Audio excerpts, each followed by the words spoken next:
de vuelta con Combinación Clave por la 92.9. Usa el hashtag Combinación Clave y sé parte del panel.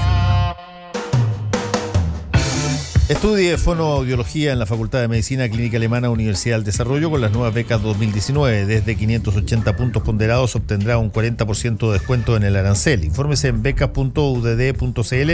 Universidad del Desarrollo, la Universidad del Futuro. Un buen vino y un excelente lugar son la fórmula perfecta de las noches en el restaurante El Cid de Sheraton Santiago. De lunes a sábado lo esperan con una nueva y exquisita carta, con música en vivo los días viernes y sábado. Y para los amantes del vino, cada mes con una viña con cepas diferentes a precios especiales para hacer de su velada un momento inolvidable. Cena en El Cid de Sheraton Santiago. Reservas al 222-335.000 o en sheraton.com/Santiago. El secreto del éxito está en tomar riesgos y superar desafíos. Vive la vida concho tomando buenas decisiones. Batería Hankook. Mucho más. Todos tenemos historias, pero hay una que tenemos olvidada. Por eso es momento de un flashback junto al Archivo Nacional en Combinación Clave. Estamos en esta sección del Archivo Nacional con Nicolás Celis, coordinador pedagógico del Programa de Intervención Comunitaria de la Universidad de las Américas y candidato todavía, doctor en Historia de la Pontificia Universidad Católica de Chile.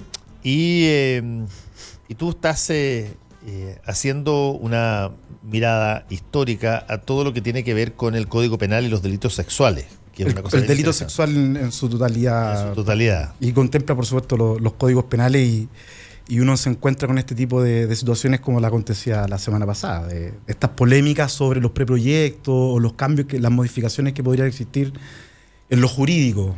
Y cuánto eso impacta en la comprensión del delito sexual en la sociedad por completo. A ver, yo me imagino que el concepto de delito sexual debe haber cambiado bastante a través del tiempo. Por varias razones. Una, porque, te pongo un ejemplo, no tengo que estar en Chile, tengo que estar en otras partes, pero el incesto, por ejemplo, en montones de civilizaciones durante mucho tiempo no era penado, no es una cosa penalizada. En determinadas sociedades la iniciación sexual de hombres y mujeres, y particularmente de niñas, sea muy temprana, tampoco era observado con una lógica punitiva. ¿En qué momento empieza a considerarse esta tipología de delito sexual y cuáles entran ahí?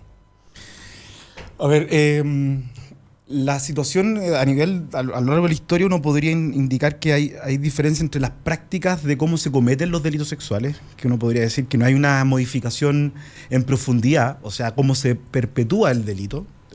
La utilización del cuerpo, la amenaza, pueden ser sujetos que están cercanos a la familia o no.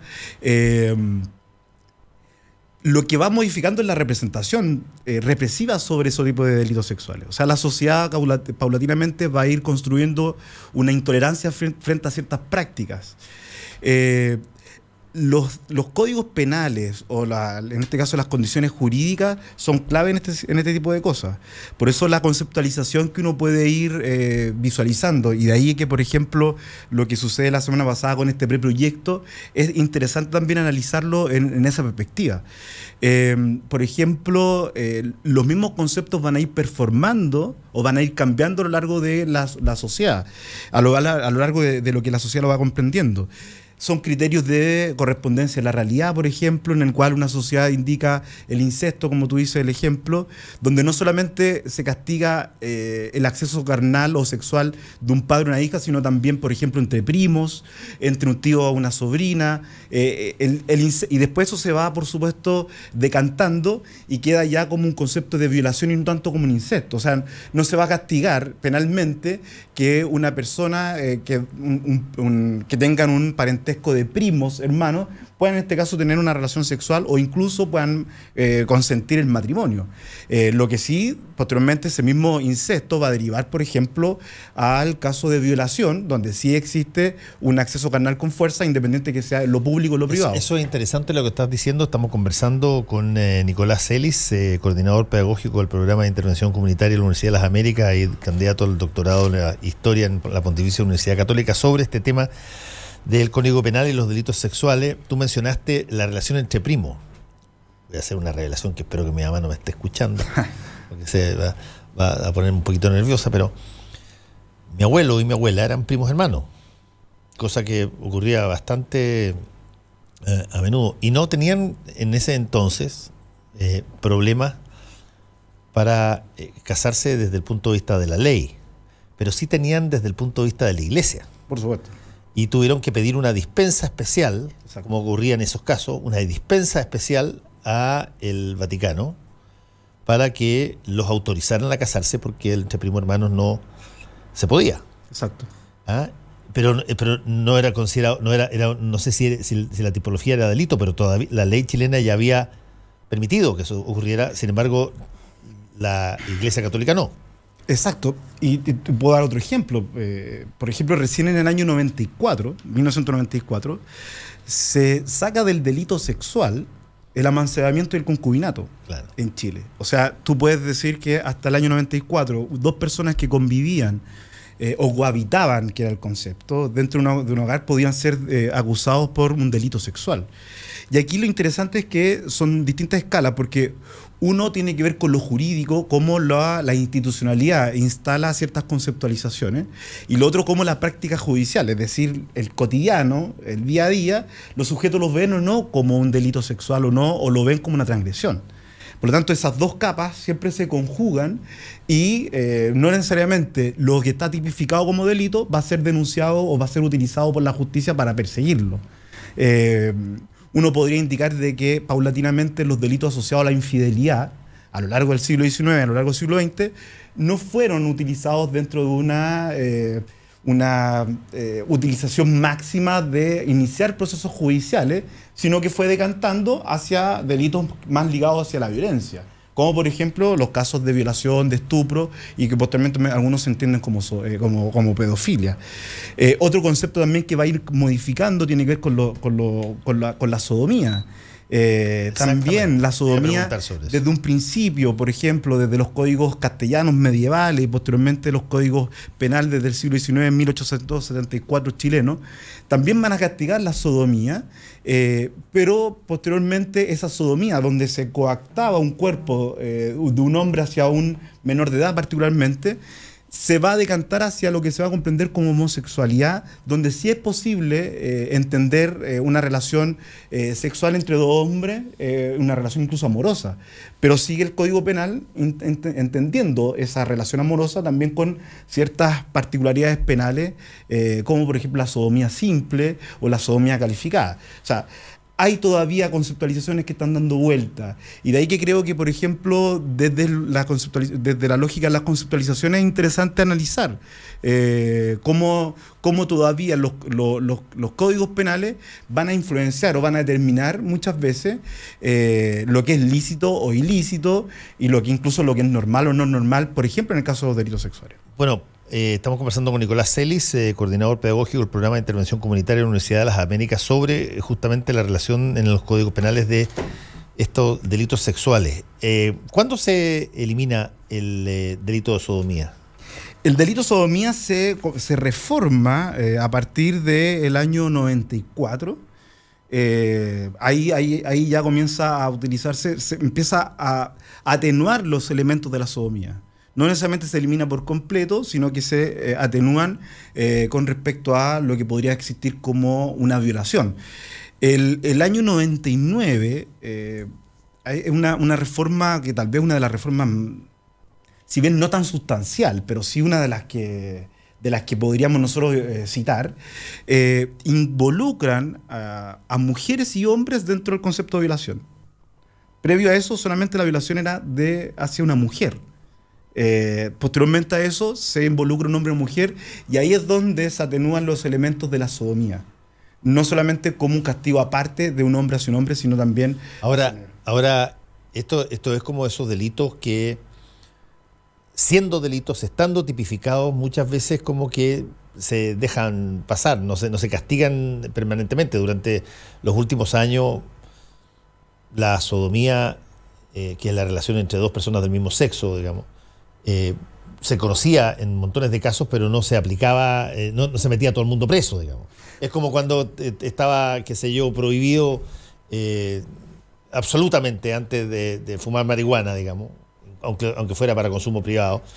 Pero si que alguien olía al lado, pasaba un Paco y te sentía y estabas tú solo y estabas fumando, no te metía preso, digamos.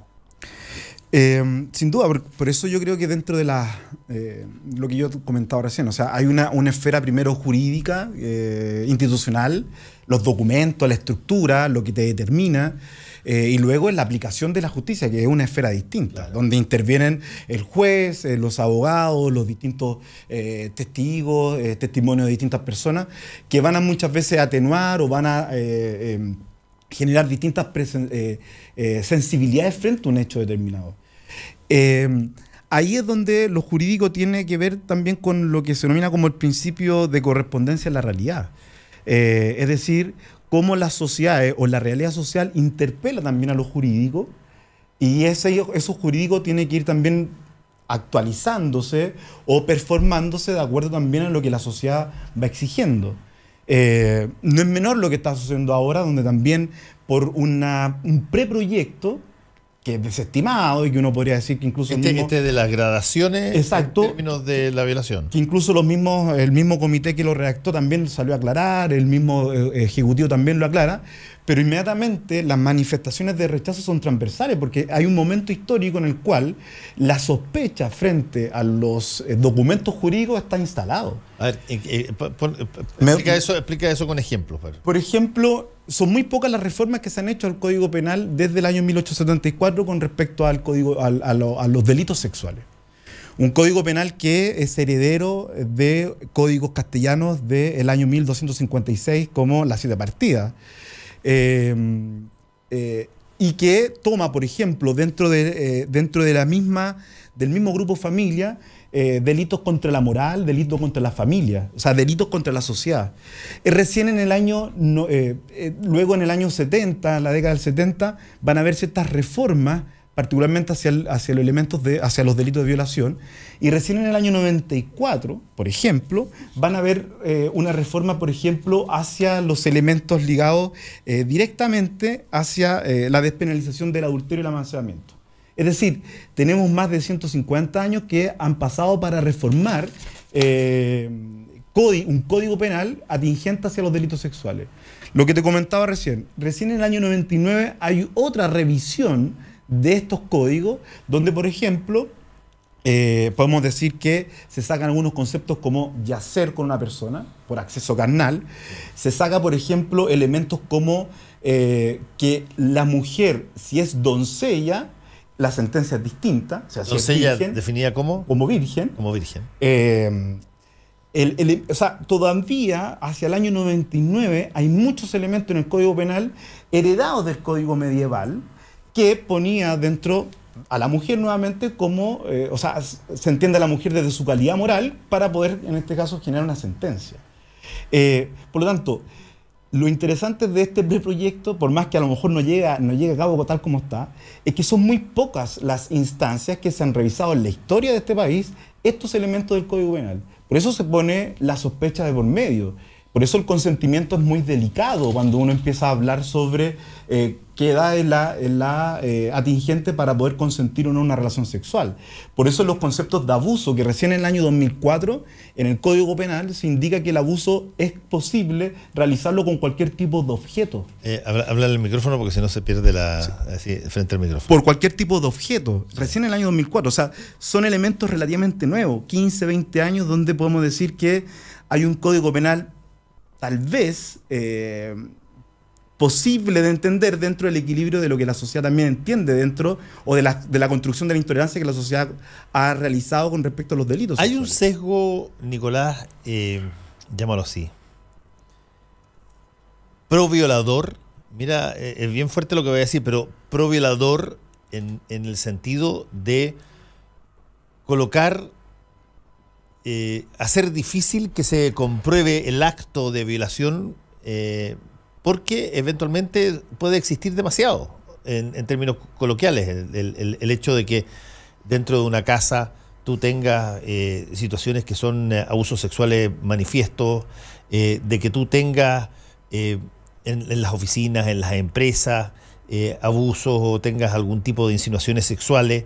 Claro, si es que todo eso se tipificara desde hace mucho tiempo como algo que atenta contra estos delitos sexuales o la posibilidad de tener la consideración de que no sean ni tallas ni cosas, sino que delitos, afectan mucho más a los hombres que a las mujeres. Históricamente han sido más los hombres que las mujeres han sido víctimas. Por eso digo, más víctimas. Y por lo tanto, ¿de qué forma, si es que eso es una cosa de especie o de género, de qué forma se protegían históricamente de que no cayeran presos? Bueno, ponían unos requisitos altísimos para poder probar el abuso sexual, o consideraban que determinadas cosas no eran abuso sexual. Yo creo que, dentro de lo que también uno revisa en los expedientes judiciales, de ahí que el Archivo Nacional tiene lo que los contiene, uno podría seguir ciertos patrones de investigación de estos casos de delito. Por ejemplo, en los casos siempre ha existido un límite que... Déjame plantearte una cosa con nombre y apellido. Ya. Lo que se conocía en algún momento dado como el derecho de pernada, que era una cosa que funcionaba probablemente hace ya muchísimo tiempo, en épocas feudales, donde el señor feudal tenía derecho a yacer primero con una virgen antes de que ella se casara. Ese tipo de cosas que se derivó, se distorsionó, cambió, mutó, pero estuvo presente muchísimo en los inquilinajes históricos de diversos países en América Latina, bajo la lógica de que eso no era visto como un delito. Por supuesto, a ver, una cosa, insisto, hay una cosa con respecto a lo delictual que puede estar normado desde lo jurídico, pero otra cosa también es cómo uno puede entender el aparato o el contexto cultural que se va a desarrollar esto. Y culturalmente las sociedades han visto dentro de, o el caso de las mujeres, como víctimas, pero también son las que tienen que estar constantemente buscando distintos resquicios como para zafar de este tipo de situaciones. Independiente de que eso haya sido un elemento cultural, porque eso en definitiva es un elemento cultural, es ahí donde se puede destrabar esta forma y construir una nueva forma de relacionamiento entre hombres y mujeres. Creo que eso es interesante que se podría plantear. Por ejemplo, en el caso del consentimiento, Sí. En los procesos judiciales uno podría observar que en el límite que siempre ha existido, o 12 años, y posteriormente en el año 2004, por ejemplo, el caso de Chile es 14, siempre en los casos de violaciones superior a los 14 años o el límite de edad, la investigación comienza con que sí existió un consentimiento por parte de la mujer. Y lo que hace el proceso judicial es demostrar que no hay un consentimiento. De ahí que las preguntas, de ahí que las investigaciones van en torno a demostrar que la mujer efectivamente no consintió. Para los casos de menor de edad, en este caso, o 12 o 14 años, dependiendo de lo que instala la ley, ya hay una presunción de no consentimiento, o sea, hay una presunción de violencia de por medio. O sea, ya hay una presunción de que efectivamente hay un proceso judicial, hay un proceso que se inició a través de la coacción de la violencia. En este ejercicio cultural nos damos cuenta que, así tal cual como tú dices el ejemplo, es la mujer la que constantemente tiene que presentar o tiene que demostrar esta violación. Tiene que demostrar a través de su cuerpo que fue efectivamente violada o que efectivamente fue abusada. Y nuevamente se pone, en el caso de la víctima, la necesidad de demostrar que lo que estás viviendo es un elemento que no corresponde o que se ordena el aparato de estabilidad social, por decirlo de alguna forma. Ese tipo de elementos hasta el día de hoy lo tenemos, por lo tanto, por eso instalo o por eso indico que cualquier elemento o cualquier reforma o cualquier ajuste que se puedan realizar a códigos que permiten tener algún tipo de equilibrio en el comportamiento social entre dos personas, como el caso de los delitos sexuales, siempre va a estar bajo sospecha. Y más en el momento en el cual nosotros estamos con una serie de situaciones que han levantado los movimientos feministas, por ejemplo, o la misma moralidad jurídica o elementos religiosos, en los cuales el elemento del consentimiento es necesario ponerlo como punto bueno, de ahí hay un partida y punto, hay un punto vórtice. interesante, Nicolás, porque el consentimiento tiene varias variables y puede verse en bastantes cosas. Te pongo un ejemplo que fue motivo de un reportaje del Clinic y del cual se está hablando muchísimo, de esta suerte de secta que tenía el cantante conocido como el Temucano, y donde tú tienes una secta donde parte de la iniciación, el rito o el ritual, es que las personas yazcan y tengan sexo con el gurú o con quien él decida. Esa situación, estamos hablando de personas grandes, no estamos hablando de niñitas ni cositas así. Son personas que, claro, pueden estar infatuadas por la lógica de la religión o la lógica de la secta, pero desde todo punto de vista, sin duda, no son forzadas, algunas de ellas son voluntarias y otras son forzadas. Ok, las forzadas, más o menos, claro, pero las personas que no son forzadas y sin embargo son inducidas a pasar por una suerte de ritual o por una suerte de indoctrinamiento, cosa que pasa muchísimo en determinadas circunstancias. ¿Cómo se tipifica eso? Ahí es donde hay está la gran discusión sobre por ejemplo, cuáles son los alcances de la violencia, por ejemplo. O sea, la violencia no puede ser entendida solamente como una coacción física, sino que también hay una serie de elementos que podrían llevar y que generan también violencia, como por ejemplo el engaño, como por ejemplo elementos como una presión psicológica. O estar en un grado de superioridad. Porque en definitiva la violencia en sí no es, la violencia en sí lo que tiene que demostrar dentro de una relación sexual, en este caso de coacción, no es en sí mismo el ejercicio violento, sino que hay un ejercicio de poder frente a otro. Sí. O sea, la violencia lo que tiene que develar no es la agresión solamente, sino que es el ejercicio de poder que se tiene uno por sobre otro. Ahora, sin duda que el tema del consentimiento es un elemento tremendamente complejo de poder, de poder entender. Pero si nosotros seguimos entendiendo que el consentimiento tiene que ser la clave para entender este tipo de elementos, es que tenemos que entender que tiene que existir un sí explícito para poder tener una relación sexual o un acercamiento sexual con una persona. Hay los críticos frente a esa situación, o los que ponen en duda que efectivamente eso puede ser, por lo general son críticos que están relacionados directamente con entender la sexualidad como elementos irracionales, como si la sexualidad fuera un ímpetu, como si fuera un impulso, como si alguien no pudiese contenerlo. Y algo muy interesante, y voy a dar un ejemplo, entre el año 2004 y 2005 hay unos textos que en Inglaterra se levantan sobre la utilización, por ejemplo, del preservativo. Y los grandes críticos decían cómo alguien va a poder parar en la excitación sexual para pensar en el sexo seguro. Claro, tengo que protegerme. ¿Cómo alguien lo va a hacer? O sea, esa misma persona que piensa en una suerte de bestialidad y animalidad de la sexualidad, dicen, ¿cómo vamos a hacer eso? Y hacia los años 2000 nos damos cuenta que efectivamente, por ejemplo, en el caso europeo, hay el sexo seguro, el sexo con preservativo, es parte del horizonte cotidiano de la sexualidad. El consentimiento, donde también podríamos meterlo dentro de esta lógica de que decir cómo alguien en la excitación sexual va a parar para decir sí, quiero tener una relación sexual o no quiero tener una relación sexual, también debiese ser parte de un escenario o del horizonte común dentro de la sexualidad de los sujetos.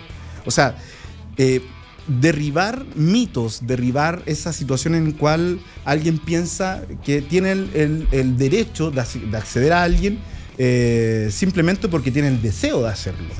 O sea, y eso ahí es donde hay un elemento, por supuesto, netamente cultural, donde, insisto, la violencia en sí, desde un punto de vista jurídico, es capaz de tomarlo en cuenta y de castigarlo, pero también aquí hay una situación de poder que también hay que tenerla en cuenta y que donde también como sociedad tenemos que manifestarlo y llegar a ciertas construcciones sociales. Nicolás Celis, coordinador pedagógico del programa de intervención comunitaria de la Universidad de las Américas y candidato al doctorado de Historia en la Pontificia Universidad Católica de Chile. Muchas gracias por haber estado con nosotros hoy día en Combinación Clave. Muchas gracias.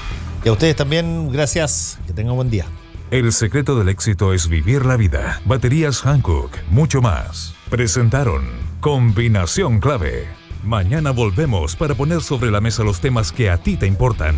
Combinación Clave, por la 92.9 y radiolaclave.cl. Somos opinión. Somos La Clave. Las opiniones vertidas en este programa son de exclusiva responsabilidad de quienes se las emiten y no representan necesariamente el pensamiento de Radio La Clave 92.9 FM. Hora Clave. 11 de la mañana, en punto. 92.9. Somos como tú. Somos La Clave. A las 3 de la tarde de lunes a viernes, Hola Deportes. Somos la voz